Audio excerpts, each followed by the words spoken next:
So thank you for joining us today for our Discover session. Today's session features our credit-bearing program summer session. I'm Marjorie Dawkins. I'm the Assistant Director of Pre-College Enrollment Management. And let me introduce the two other colleagues we have from Carnegie Mellon that are with us tonight. We have Yang Liu, that's the Director of Pre-College Programs. Yang, if you want to wave, she is going to be manning the Q&A. And then we have Dr. Jillian Ryan from the Academic Program Summer Session. So wave to us. There we go. It's one of three faces on the screen at the moment. In today's session, we're going to start with a brief overview of Carnegie Mellon's pre-college programs. Then you're going to hear from Dr. Ryan about summer session. Then we're going to talk a little bit about the student experience outside of the classroom. And that's going to be followed by a review of the application process and deadlines. And then we'll end with a Q&A.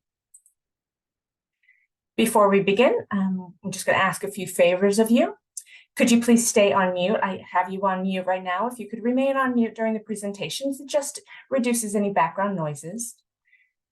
And as we move through the presentation, can you write down any questions you have or pop them into the Q&A portal? You should see a Q&A portal next to the chat on your screen, on your Zoom screen. Please just put your questions in there and we'll make sure we get to them. Lastly, after the session, you're going to receive a survey, and we really do value your feedback. So please consider filling it out while the session's fresh in your mind. So let's begin with why pre-college. At a very basic level, it is just great practice for the college application process. And our pre-college process is very similar to the college application process intentionally. So experiencing our process is going to help prepare you and give you confidence when it's time to apply at the undergraduate level. You're also going to have an immersive experience on a college campus through pre-college. A campus can be very daunting for the first-year college student. So exposure to it now sort of unveils the mysteries of a campus, and it helps you begin envisioning your life on a campus. You'll also be experiencing a college classroom and its expectations, and these really do differ than the expectations at the high school level. So exposure to them now is going to help better inform you of what the experience will be like at the college level. It's going to help you understand the atmosphere and pace of a college class. Pre-college also will allow you to test drive your current interests and passions before making the commitment at the college level. Maybe you're curious about a field of study, but you just have no way to explore it where you are now. Well, you can do it in pre-college, and that just helps inform your decisions at the college level. Pre-college is also a place where you're going to build invaluable life skills, time management, self-advocacy, communication, among so many others. And these are skills you're going to put into play on a college campus at the undergraduate level. So those are just a few reasons why the pre-college experience is valuable in general, but why our pre-college? Why Carnegie Mellon's pre-college programs? Because here you're going to experience a college life on our absolutely beautiful college campus under the instruction of world-renowned faculty and staff, with a group of like-minded students that are going to help you discover more about yourself and your future. So let's begin with just a high-level overview of pre-college programs. You're going to hear us talk about the Office of Pre-College Programs. That's the team that manages the enrollment, the logistics, everything that is outside of the classroom. That's Yang and I are on that team. And then each specific academic program is run by one or more program directors, and they manage the academic portion of the programming. That is Dr. Ryan. When you look at pre-college programs as a whole, we offer 12 academic programs. 3 of these are at no cost to the participant. We call them fully funded merit-based programs. And then the other 9, and this includes summer session, are paying programs, but they all have full scholarships available. Our programs vary in length from 3 to 6 weeks. Summer session is 6 weeks. And we enroll about 750 students that will be rising 11th and 12th graders during the summer of 2024, during the programming. So that means you ought to be a sophomore or a junior if you're filling out the application right now. We do also require you to be at least 16 years of age at the time of programming, when that starts on June 22nd, 2024. We offer both residential and commuter options, but most of our students actually do stay on campus with us as residential students. And our students come from all over the country and, in fact, all over the world. So it's a great opportunity to meet all sorts of people from different experiences and backgrounds. Briefly, I'm going to run through our other programs so you are aware. If you have specific programs, questions about our other programs, please reach out to me outside of the presentation or consider attending another one of our Discover sessions. So I'll just briefly run through the rest of the programs that we offer. AI Scholars, that's one of our fully funded merit-based programs. Architecture, Art, Computational Biology, CS Scholars, that's our second fully funded merit-based program. Design, Drama, Music, National High School Game Academy, Summer Academy for Math and Science, that is our third fully funded merit-based program. And then Summer Session, that's what we're here to speak about tonight. Then there's Writing and Culture, and that's our last program, that's our 12th program. Again, if you have any questions about these other programs, please feel free to reach out to me. Now I'm going to hand it over to Dr. Ryan to tell you a bit about her program. Dr. Ryan, just go ahead and cue me with the slides. Great, thank you so much. Please go to the first slide. I'm delighted to talk to you about pre-college summer session.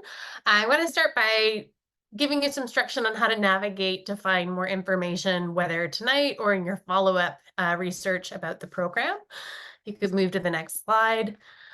So if you go to our pre-college website off the main CMU website, you'll see something that looks like this. On the far left, you can click on the academic programs, and you'll note that on the right-hand side, a menu will pop up with all of those programs that Marjorie just mentioned. So again, specifically, we're talking about summer session. If you click on that, you'll come to this page where you will see more information specific to the summer session program. And we're going to give you an overview of some of that information tonight, but most of it can be found online. So you'll be able to follow up for additional information. So if you could move to the next slide, please. All right, so what sets summer session apart from the other pre-college programs? Effectively, you're in college. During summer session, students really are getting the closest experience to being enrolled as full-time university level students. So our students are living on campus for a lot of them. Some of them may be commuting. They are taking classes. They are really adopting the lifestyle of a university student for the 6 weeks that they are with us. And in contrast to some of our other programs, there's flexibility within this program to really curate your own schedule like you would as a university student. So if we can move to the next slide. Thank you so much. So what can we expect from this? I think first and foremost is that you will be taking university level classes and you will be earning university level work or credit for your work. So what this means is that you actually will have a transcript that indicates that you've completed university level work here at Carnegie Mellon. This could be used as credit towards a degree were you to later come to Carnegie Mellon University as an undergraduate student, or it's something that you could seek to transfer to other universities if you apply to other universities after your high school experience. While you're with us, you're going to get to choose your own courses. And so this is where you really have a bit of agency as a student to decide the area that you want to focus on. A schedule with 2 courses is equivalent to a full-time undergraduate load. So most students take 2 classes. If you're living in the residential program, we require that students take 2 classes at a time. But your schedule might be different, for example, than your friends in the program because you may have selected different classes. So as part of this experience, you'll be learning to balance both the personal and the academic workload of taking classes at the level of rigor of university level classes while living in an immersive environment on campus. Now, in order to earn that credit, you are going to be completing the same work that undergraduates who may also be enrolled in the same class with you will be completing. You'll be doing the same projects, the same homework, attending the same lectures, and you're going to be held to the same academic standards as our current undergraduate students. So this really is an opportunity to rise to the occasion, to stretch yourself a little bit, and to take on a new challenge during the summer. The instructors and the professors that are teaching these classes are often the instructors or professors who could be teaching them during a typical academic year. So this is a really great opportunity to explore what it is like to be a university student during a 6-week interval during the summer. And so again, just as a reminder, you will be earning university level credit, which could be transferred for credit down the road if you would like at other institutions. We could go to the next slide. All right, so how does this differ from being a student during a typical academic year? Most undergraduate students, when we think of them taking classes on campus, we think about the fall or the spring semesters. And so when I compare summer session to that, the first thing that comes to mind really is the faster pace. And so this is why we're saying 2 classes are the equivalent of a full load. During the typical semester, these courses are offered on a 14-week sequence. Now, in the summer, those are condensed into 6 weeks. So this means that you will likely have class Monday through Friday every day. And depending on the classes you register for, you may actually have more than one class meeting a day in order to condense it into that 6-week time frame. So it is a challenge to balance 2 full courses in this condensed time frame, but I'm sure that a lot of the folks tuning into this are absolutely able to rise to that challenge. The other thing that we take into consideration with summer session is that we understand this might be the first time that you're taking university level class, and this is an optional thing that you're investigating or you're trying out. So we do have a grade forgiveness policy. And so students who complete classes during summer session, if their grades are lower than they had hoped, you have the option to remove those grades from your transcript so that they don't have to become part of your permanent academic record here at Carnegie Mellon. And so there's essentially sort of an opportunity to ensure that you're leaving only with a positive transcript. So something that could only help your future applications or your future academic career. And this is not the stance during the normal academic year. This is something that is special for summer session, for pre-college summer session. But it really allows you the opportunity to stretch, to take some risks and be ambitious with your coursework and not worry about having a negative impact depending on your class performance. And I would say that our summer session classes are academically challenging, they're rigorous, they're going to challenge you in the best ways possible, but we ensure that the students in the pre-college summer session program have a supportive environment with us in the summer session program and on campus in general in the pre-college community, just like they would normally experience during a typical year at CMU. All right, so I hope that if you're excited, you may be wondering what types of classes you could take. And again, these are classes that are offered by the various academic courses departments across campus. Many of them are classes that other undergraduates will be taking, so you may be in the same classes as current undergraduate students. This is a list of some of the classes that were offered last summer during summer 2023. And you can see that there's a mix of classes from the sciences, from various STEM fields, but also in the humanities and the arts. And so there's a broad selection depending on the offerings of the various academic departments. These offerings can change somewhat year to year depending on what the departments are offering. But there's something for everyone in our list, whether it's a modern biology lab, an advanced computational science class, introduction to philosophy or social psychology. We have a wide breadth of opportunities for students to dig into their interests and explore. Next slide, please. So in terms of who comes to us for summer session, these are some statistics from last summer's cohort. We tend at CMU to talk about QPA instead of GPA. That's just an eccentricity of CMU.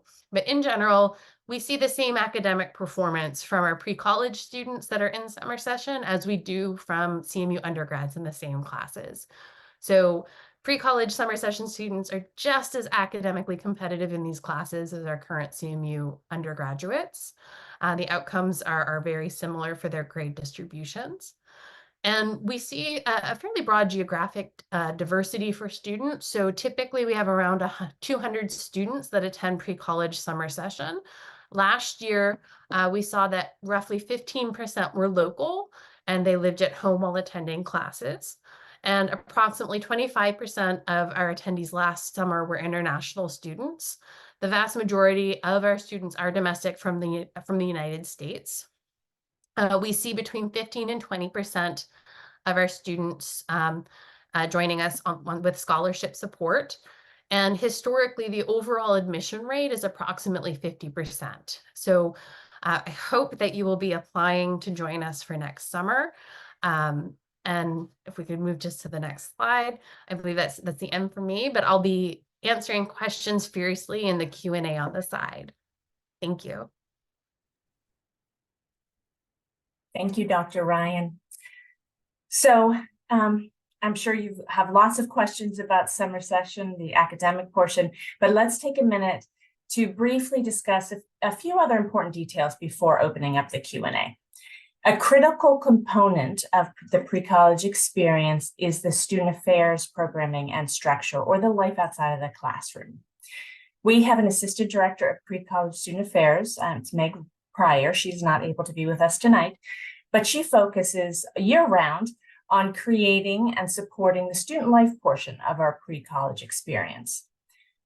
Meg supervises a staff of up to 60 undergraduate CMU students. These students serve in the role of either community advisor, CA, or resident advisor, an RA, residing in the residential halls with our students.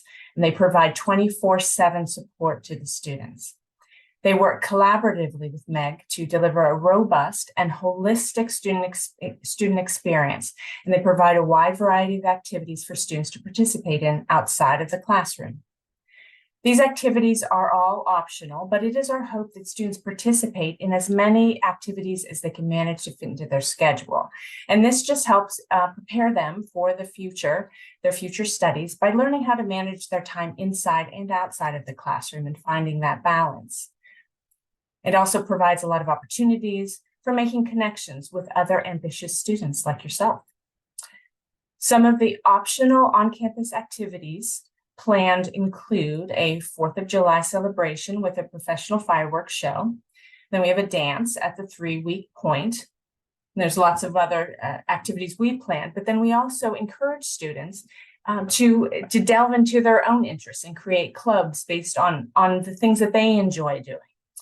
We have a structure there in place so that you have to get approval, that we make sure it goes through actually a process very similar as the undergraduate students have to go through to sort of make sure that everything is set into place, that it abides by the regulations that we have for clubs, and you meet on a weekly basis. And these clubs can range from an a cappella club to knitting, to cooking, to swimming. So any kind of interest you have.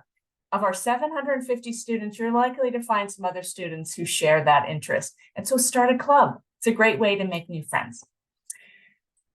We also offer off-campus opportunities to experience Pittsburgh and the surrounding region. We always have a trip to Falling Water. That's a home by Frank Lloyd Wright. And then there's a baseball game at PNC Park. That's the home of our Pittsburgh Pirates. Pre-college students are also provided with a bus pass, which allows them to access various areas throughout the Pittsburgh area and do a little shopping if they've forgotten something at home. It can also get them to museums and historical sites, and they'll have an arts pass that allows them to visit local museums for free. Pre-college residential students are housed in our freshman dormitories, and they're all air-conditioned.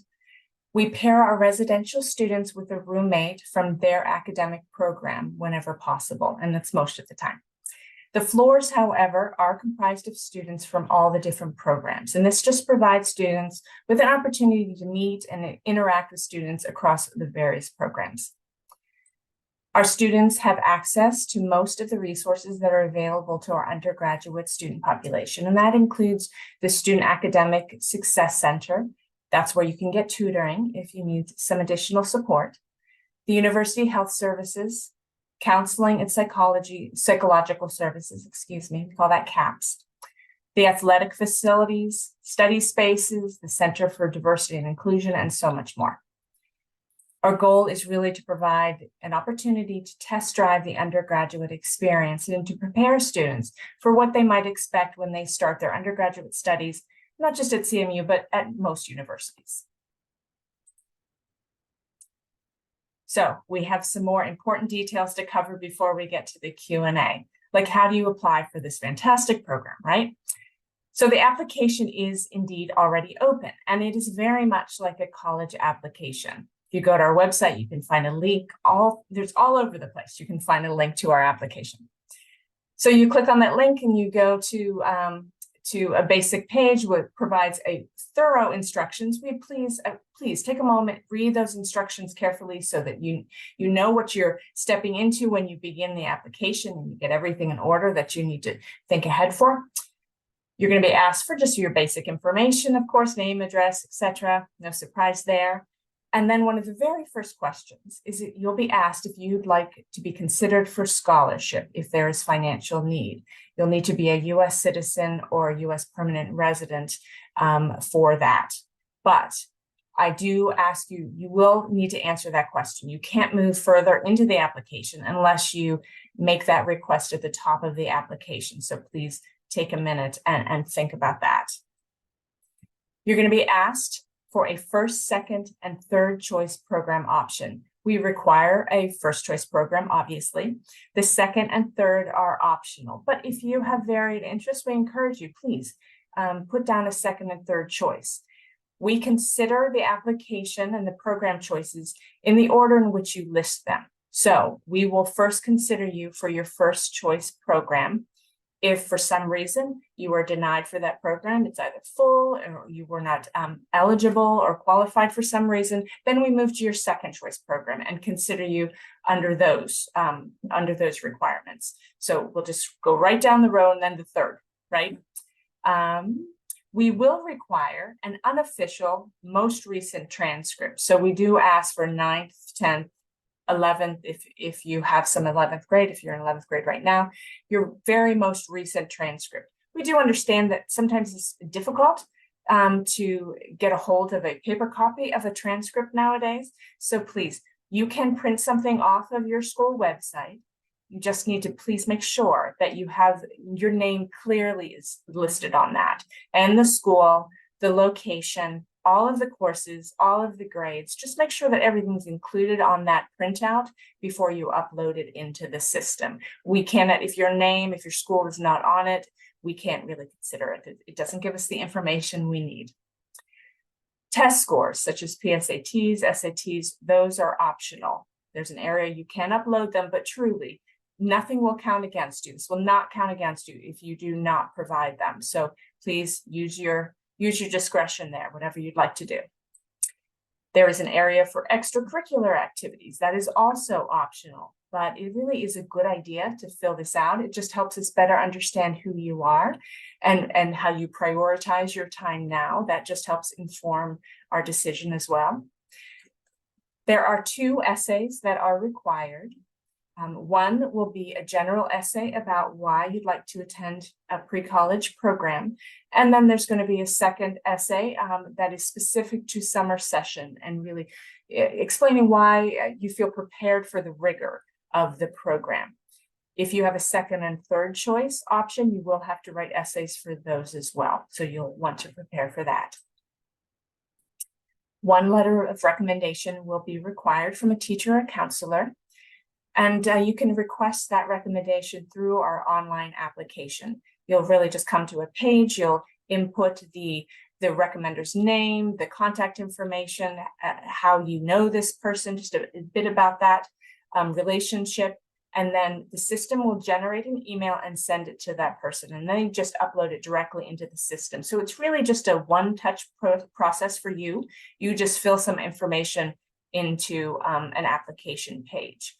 I will give you a little hint that it's always nice to give the person a heads up that that email is coming so they know to expect it, and really share why you want to be a part of the program so it's prioritized on their list. And of course, a thank you goes a very, very long way. Some programs request portfolio materials. Summer session does not, but if you have a second and third choice, there might be portfolio requirements there.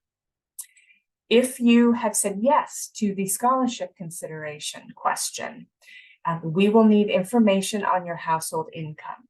So there will be an application page. You'll enter some data about the financial status of the home and who's living in the home. And then we'll need some documentation to support that.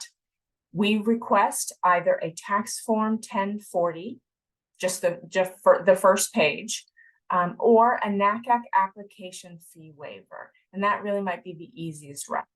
The NACAC fee waiver is commonly used at the undergraduate level. And you can find links on our website. You just print out the form, you take it into a school official. They make an evaluation of financial need, and then they sign it, and then you upload it into the system, and we take that in lieu of a tax document 1040.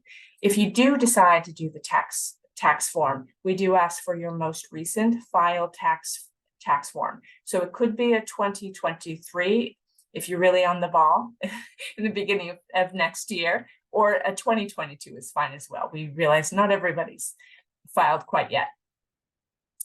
Please carefully read the instructions that are on with the financial information page. There are images. It tells you exactly what we need to see, why we need to see it. So please read through the instructions carefully and make sure you follow those directions. You just don't want to disqualify yourself from a scholarship opportunities because it's lacking information. My last tip of the night, and I'm almost done talking, I promise. My biggest tip here is take a look at what is required in the application and plan ahead. Talk to the recommender.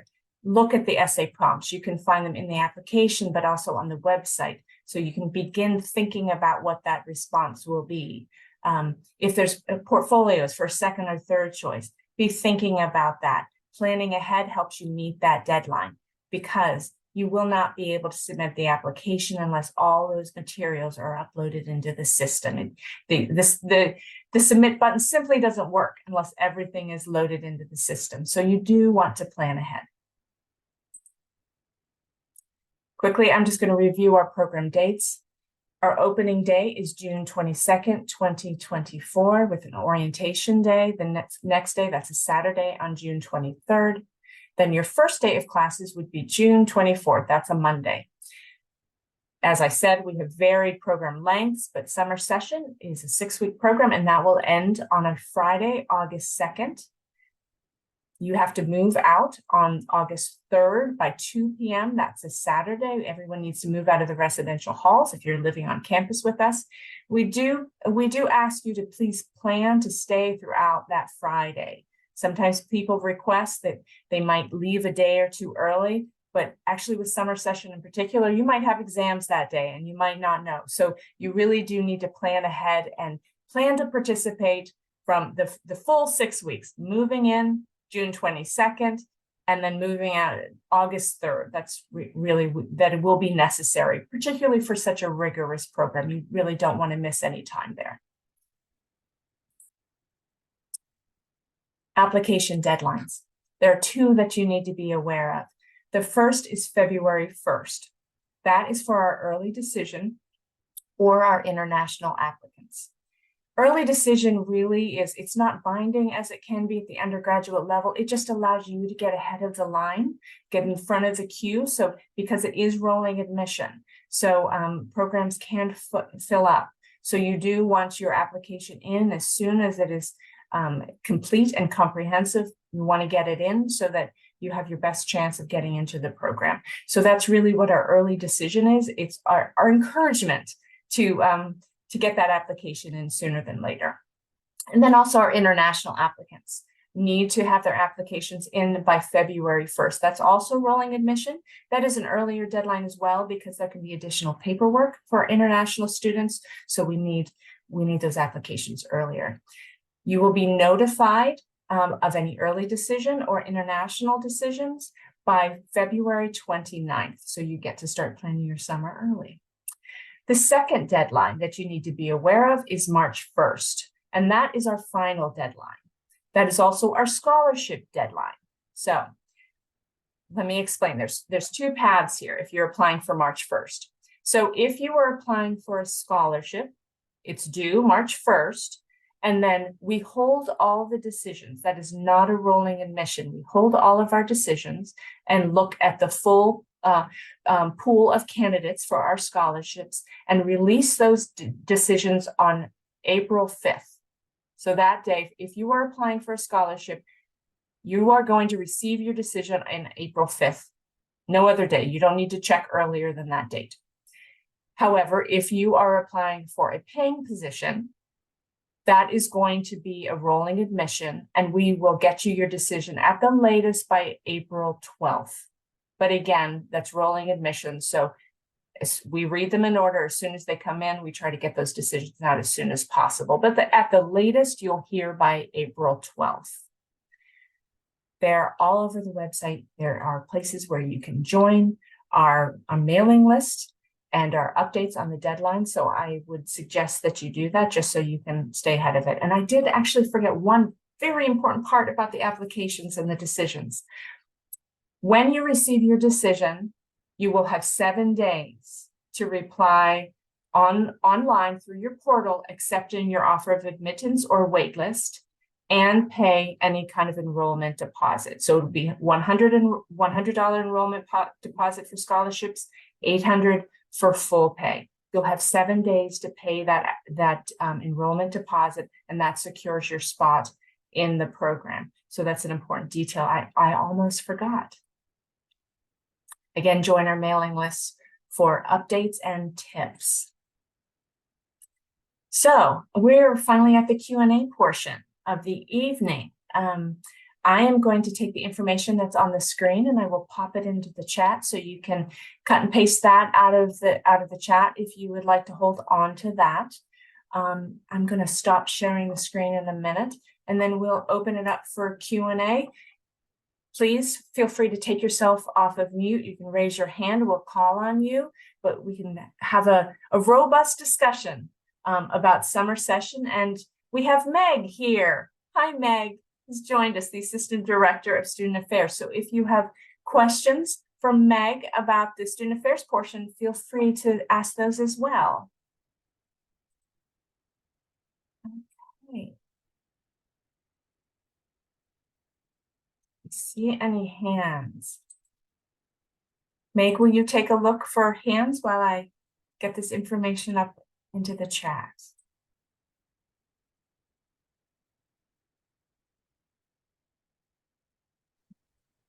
See a couple hands. Joey? Hi, how are you? Good, thanks. How are you? Hi. So I see on the website for the summer session that I can only take one computer science class after passing some sort of placement test. But if I were interested in doing that, and if I'm taking 2 courses, how could I know what classes, if I want to apply for an undergraduate in a few years, since I'm a junior right now, if I want to apply as an undergraduate, how would I know what other class that I could take that would work up to a computer science degree? I can take that. So the classes that were offered last year were 3 courses in a sequence. That's why you could only take one. So one was, for example, a prereq to the next. And the placement exam is really just to establish where the correct starting point is for you. So we want to make sure that we're placing you in a class that is commensurate with your current level of ability. And that's why we do the placement exam. If you're looking for other classes for an undergraduate degree in a given area, I strongly recommend looking at the undergraduate academic catalog for any university. But CS majors, I guarantee you, are taking classes other than just CS classes. You'll need math classes, you'll need writing classes. And in order to complete an undergraduate degree, you will need more than just CS classes. So please take a look if you're interested in CMU at our undergraduate catalog, but all universities will have a catalog listed on their website where you can look up specific degree requirements. All right. Thank you so much for the help. Manuk? How are you doing?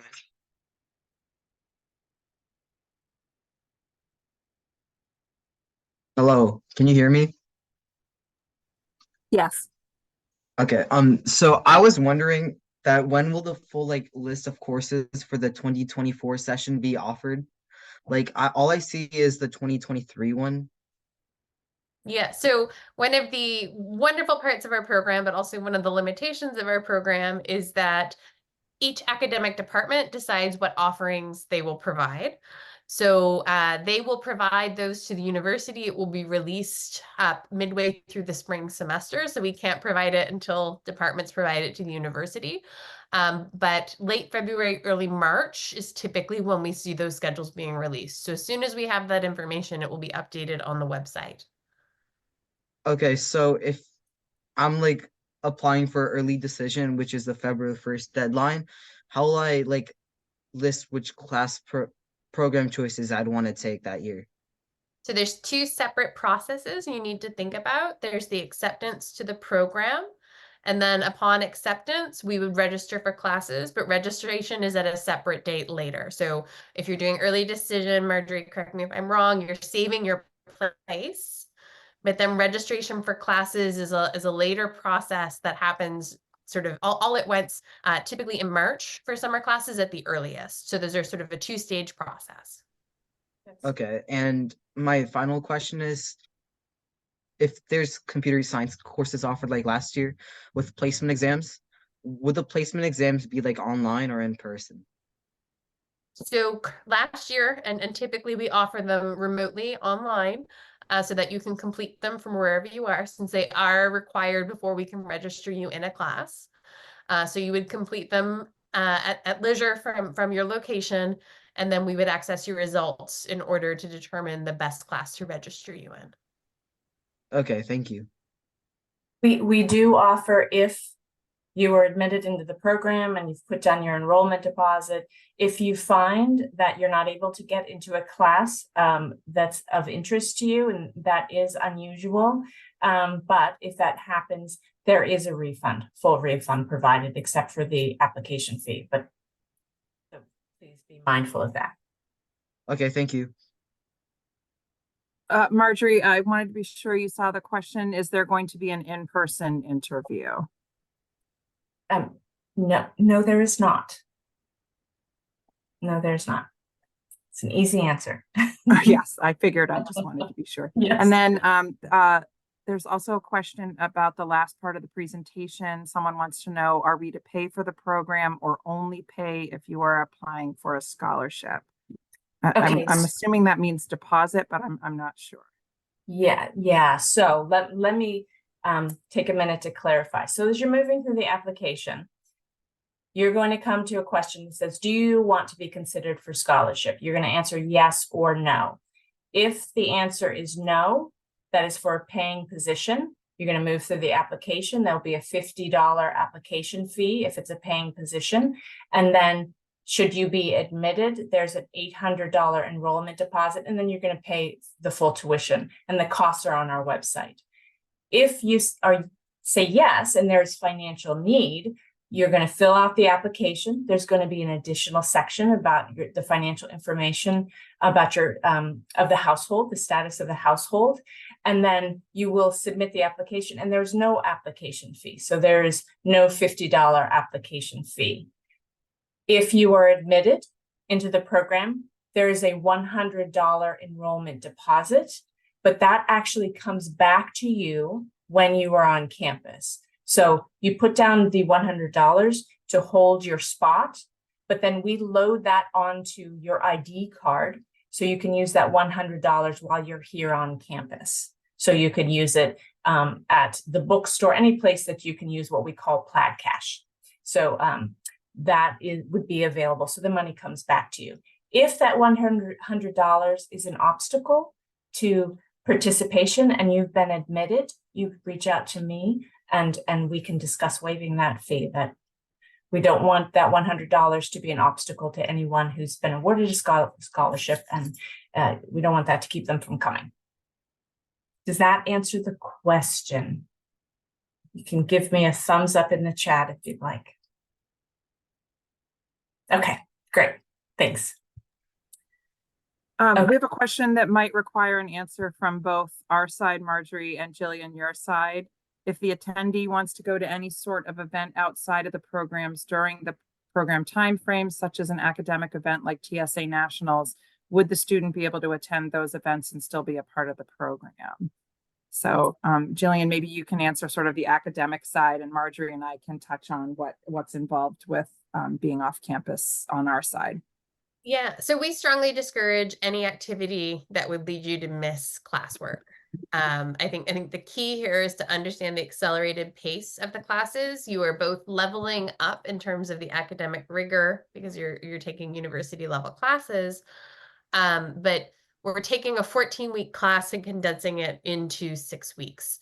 So, for example, missing a handful of days, like 3 or 4 days of classes, could be equivalent to missing almost 2 weeks of class during a typical semester.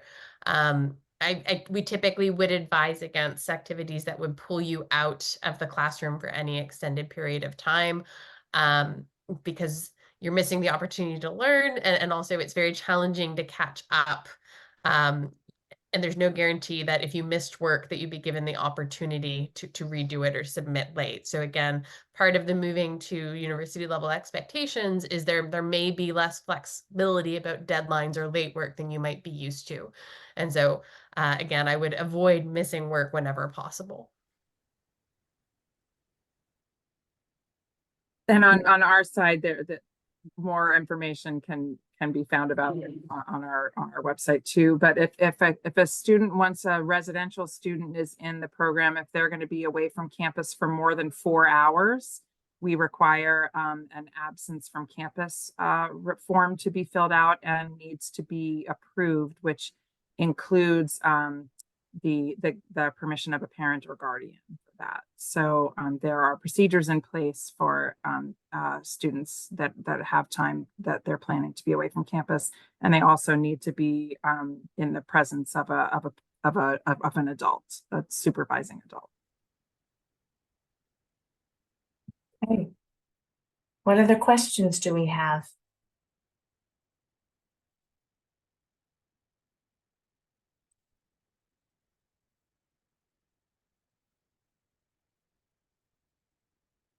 Jillian, why don't would you like to take a moment and talk about what we'd like to see in the essays?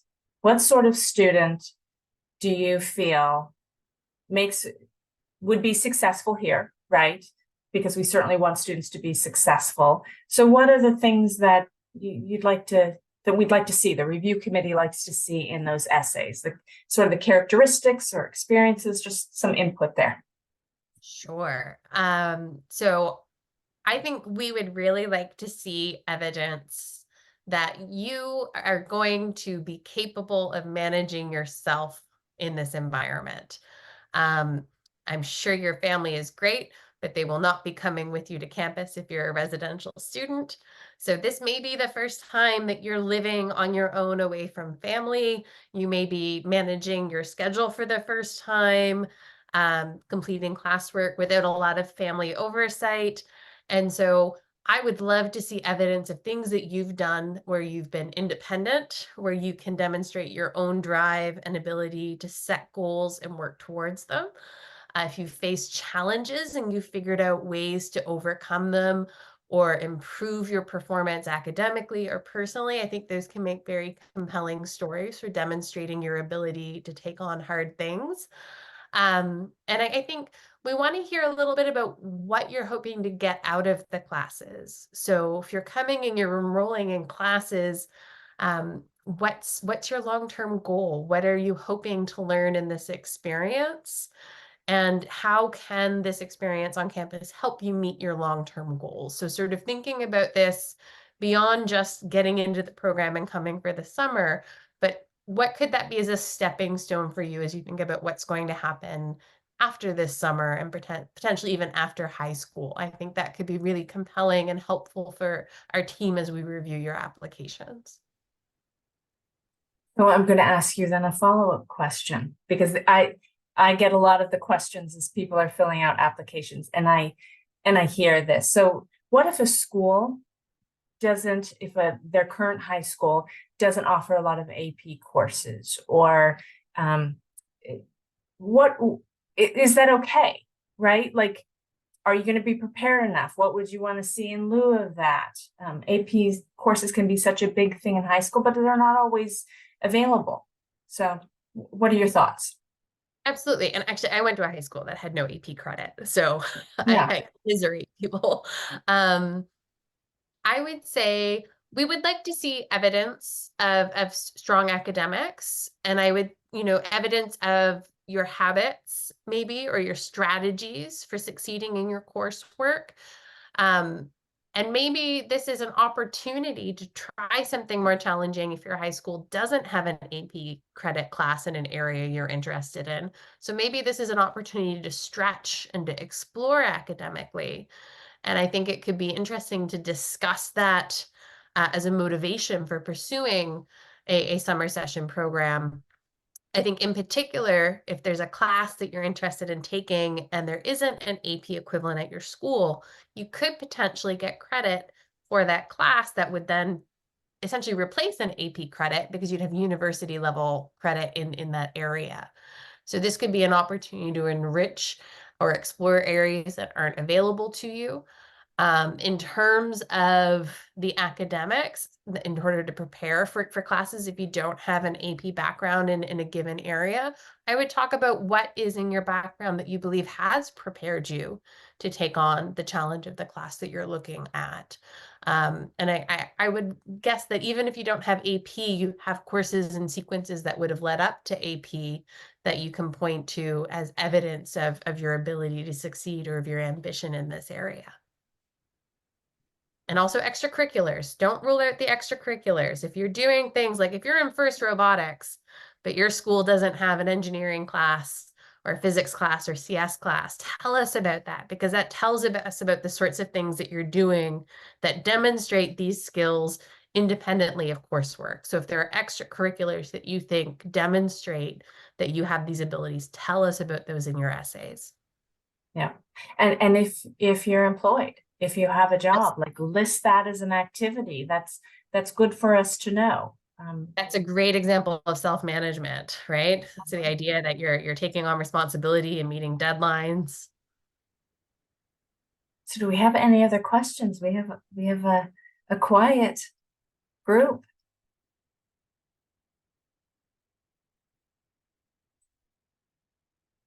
We must have answered all the questions in the presentations. Good for us. Okay. Well, then, if there are no other questions, Jillian, Dr. Ryan, are you okay? If we'll go ahead and close up. We've shared our emails, and please feel free to reach out. And if there are any parent guardians, you also feel free to reach out to me if you have any questions. Happy to clarify anything or give further guidance. I just want to thank you on behalf of pre-college programs and summer session. Thanks for taking the time today to listen about the program. Thank you for your interest and your motivation. And I have to say, it says a lot about what kind of individual you are that you logged on and you're considering this opportunity. It really does. We hope we see your application come in through the system the next several weeks, the next couple of months, and hopefully we hope to see you next summer. So thank you all for attending. Night. Thank you, Jillian.